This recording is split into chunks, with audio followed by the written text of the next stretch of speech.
हाँ जी, सभी को नमस्कार। कैसे हो? कमेंट में लिखा करो भाई। वीडियो वीडियो देखते हो, कमेंट में लिखते नहीं। कैसी चल रही है आपकी तैयारी? तो आज अपने निर्गुण संत कवियों का अध्ययन करेंगे। अपने निर्गुण संत कवि जिन्हें कहा जाता है ज्ञानाश्रयी शाखा।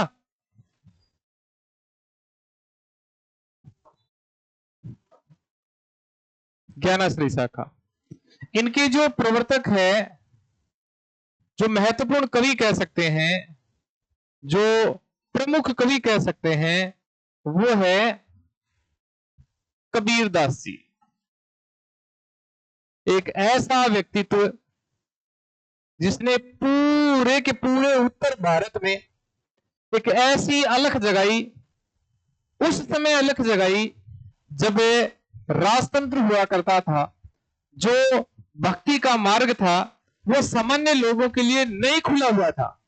भक्ति की जो भावना थी वो सामान्य लोगों के लिए नहीं थी, वो भक्ति की भावना थी वो उच्च वर्ग के लिए थी। उस समय कबीरदास जी जैसा व्यक्तित्व जब आया भारतवर्ष में, तो एक प्रकार से कह सकते हैं अद्भुत समय ही था वो। कितना अच्छा समय था जब कबीरदास जी जैसे महापुरुष ने, महान कह सकते हैं आत्मा ने जन्म लिया होगा।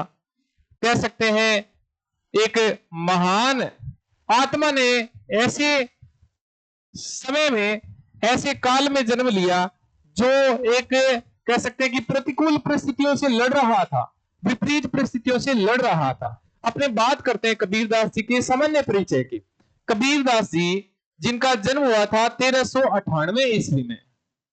कबीरदास जी जिनका जन्म हुआ था 1398 ईस्वी, और इनका जन्म माना जाता है लहरतारा तालाब के किनारे, क्योंकि कबीरदास जी लहरतारा तालाब के किनारे काशी, जिसको वर्तमान में वाराणसी बोला जाता है, जिसे बनारस बोला जाता है, बनारस बोला जाता है, वहां लहरतारा तालाब के किनारे छोटे से संदूक में मिले थे कबीरदास जी, माना जाता है। माना यह जाता है कि कबीरदास जी का जन्म विधवा ब्राह्मणी की कोख से हुआ था। लोक लाज के भय से उन्होंने इसको लहरतारा तालाब के किनारे संदूक में डालकर छोड़ दिया था। वहां से निकल रहे थे नीरू और निम्मा। नीरू और निम्मा नामक ये जुलाहा दंपति थी भी। नीरू और निम्मा नामक जुलाहा दंपति, ये जुलाहा दंपति थी। ये वहां से निकल रही थी और देखा कि कोई छोटा बच्चा रो रहा है। तो इस जुलाहा दंपति ने, जुलाहा का मतलब होता है खेती करने वाले लोग, ठीक है, बुनकर का व्यवसाय करने वाले जो लोग होते हैं, ठीक है। तो जुलाहा दंपति ने सोचा कि एक छोटा बच्चा रो रहा है। ये निसंतान दंपति थी भाई, ये निसंतान दंपति थी।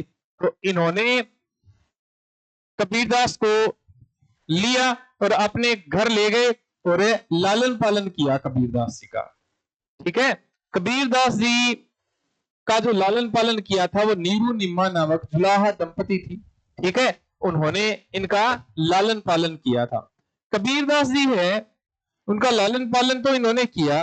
कबीरदास जी के पत्नी का नाम है लोई, याद रख लेना। इनकी पत्नी है वो लोई मानी जाती है। कबीरदास जी के लिए सबसे महत्वपूर्ण है कि इनके गुरु का नाम। अब आप ऐसे कहेंगे कि गुरुजी थे तो पत्नी का नाम पहले लिख दिया और गुरु का नाम बाद में लिखिए, तो वो देख लो भाई, ठीक है। इनके गुरु का नाम है रामानंद जी। रामानंद जी के बारे में ये प्रसिद्ध है कि रामानंद जी के पास ही गए थे जब छोटे थे ये, तो रामानंद जी ने इनको कह दिया कि पहले कुछ पढ़ाई वढ़ाई करके आओ।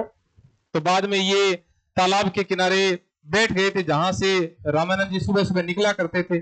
इन रामानंद जी के पैर पकड़ लिए थे कबीरदास जी ने और कहा कि आप हमें गुरु बना लो। तो रामानंद जी ने कहा था कि राम रट राम रट राम रट, वही राम नाम शब्द ले लिया और पूरी जिंदगी भर उसी का ही उच्चारण किया, राम नाम शब्द का स्मरण किया।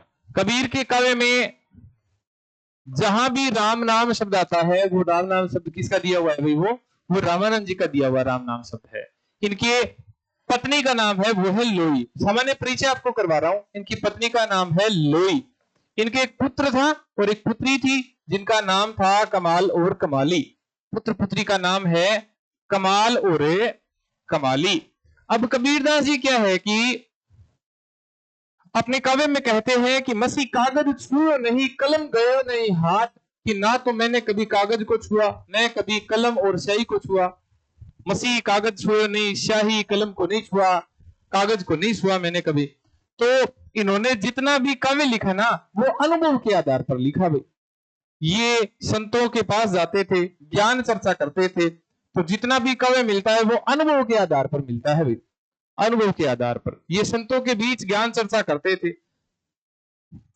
उसके बाद में क्या है कि इन्होंने जो ग्रंथ लिखा, और वो ग्रंथ सही मायने में इनके द्वारा नहीं लिखा गया, इनके शिष्य के द्वारा लिखा गया ग्रंथ है जिसका नाम है, अब जो वर्तमान में अपने पढ़ते हैं उसको पढ़ते हैं बीजक, जिसमें 3 प्रकार के काव्य मिलते हैं।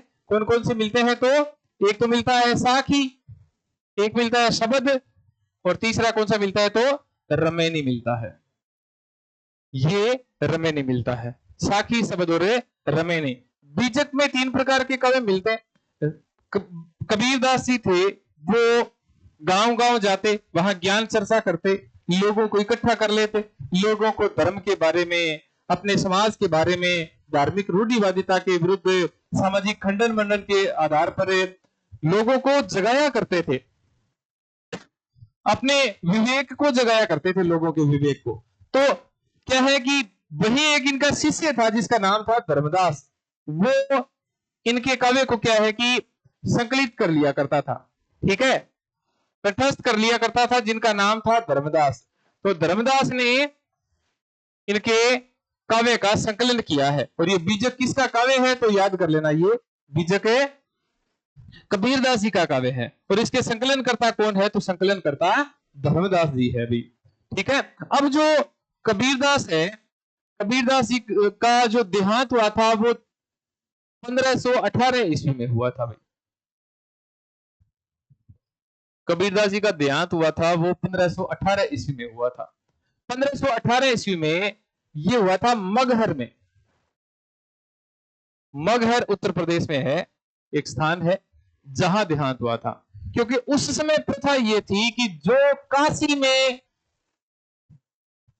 पता है आपको, जिसका काशी में देहांत होता है वो सीधे स्वर्ग जाता था, ऐसे परंपरा थी।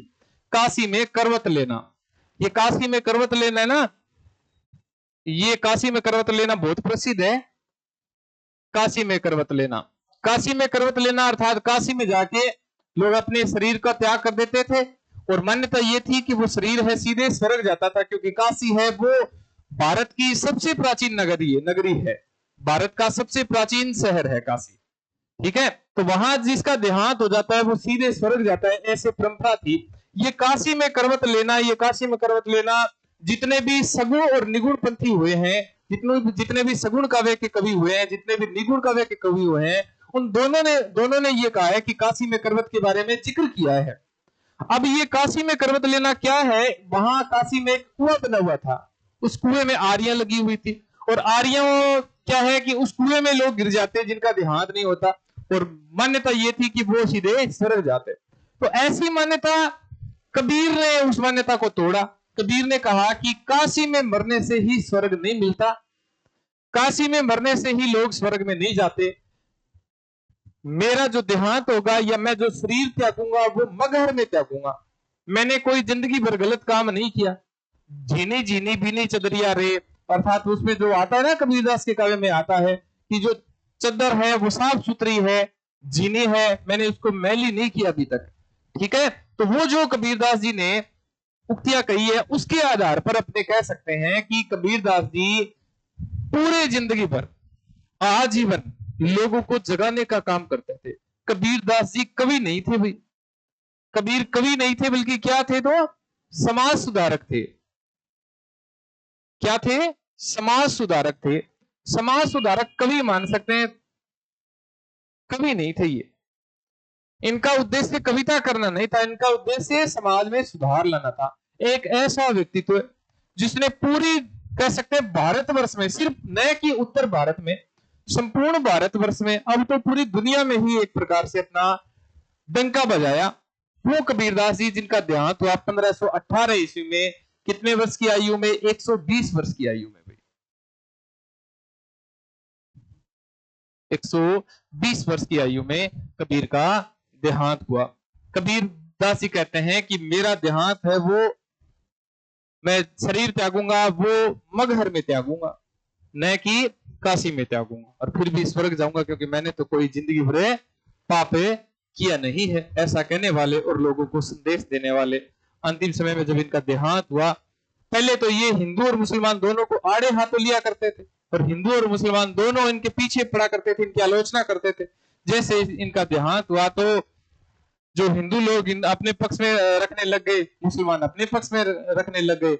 बाद में क्या है कि मान्यता है, ये किंवदंती मान्यता है कि इनका जो देहांत हुआ वो देहांत मगर में हुआ, वहां दोनों रीतियों से इनका अंतिम संस्कार है वो किया गया, दोनों रीतियों से किया गया।